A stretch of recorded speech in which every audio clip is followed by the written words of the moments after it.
Now, from across the Tri-States, this is KHQA Sports. Well, radical roster turnover is an inescapable fact of life for junior college basketball coaches. Recruit, reload, reboot, and so it is that Brad Hoyt unveiled a brand new incarnation of his John Wood Trailblazers tonight, though it was not an easy deal against Hannibal LaGrange's JV team, which jumped out to the early lead. It was Anthony Smith with the precision bombing early, his team up 29-14 at one point. That's a 15-point deficit in the first half against the Blazers. Here come John Wood, though. The big man, Zach Main, former Central star on the inside, slips free, makes the early bucket. Then it's Omar El Dirahawi right there, or OED from now on, because that's a lot easier to say right there on the nice take. I mentioned Brody Gronwald, the former Illini West star, coming free on the outside, knocking down a triple right here. He finished the night with 12 points as the Blazers had cut back to within 6 at that point.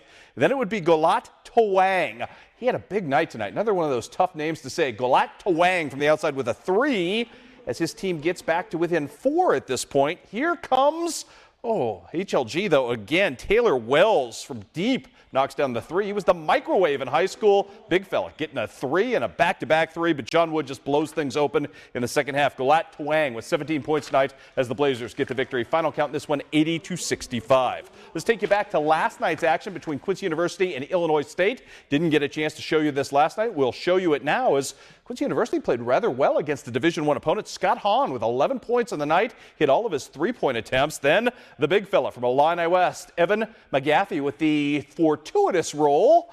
Working for him right there. Got a little kiss off the glass. Chris Babbitt from the outside, knocking down a triple as well. And Nate Desjardins with 7 points as well. Unfortunately, Quincy University did have a lead in the second half. Couldn't make it stand up as the Hawks end up losing by the final count last night of 84-65. One other bit of basketball news to pass along. Stop me if you've heard this one before. A Brown County pivot pledges Bradley. It worked for Leah Cassing, and now Vanessa Markert will do the same and follow that route from Mount Sterling to Peoria in her basketball career. Vanessa announced via Twitter her verbal commitment this past weekend. She averaged 22 points per game last year as a sophomore on 64% shooting from the field, so congratulations to her. Well, America's hometown is fast becoming the Tri-State's resident aquatics power. Brenda Hallbauer has already crafted an impressive rise to Hannibal Lady Pirate Swimming. Now it's the boys who are making waves and doing so far ahead of any expected timetable. The Pirates have qualified a pair of fast-rising relays, including a 400 freestyle squad that holds the new school record for state later this month. And that is simply just a tease of the potential that is already starting to simmer from this program and its nucleus of gifted underclassmen. And these guys are certainly cognizant of what the future could hold. It's very satisfying. Actually, on our first meet, I think we got about 3 state times as a whole team. So overall, yeah, it's pretty satisfying for everybody. Last year, we were really close to them, but this year we've stepped it up and we've been able to convert and get our times in.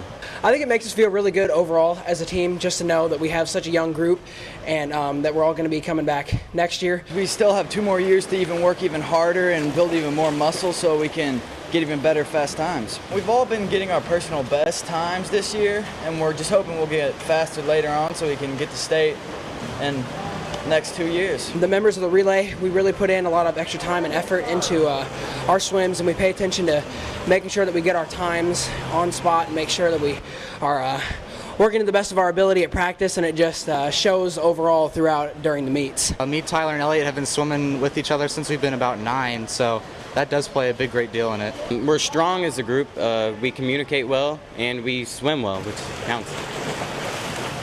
And congratulations and best wishes to those gentlemen moving forward. Well, starting tomorrow night, it is sectional semifinal night in high school volleyball, and the Liberty Lady Eagles are as hot as anybody running into their match against Pawnee at New Berlin.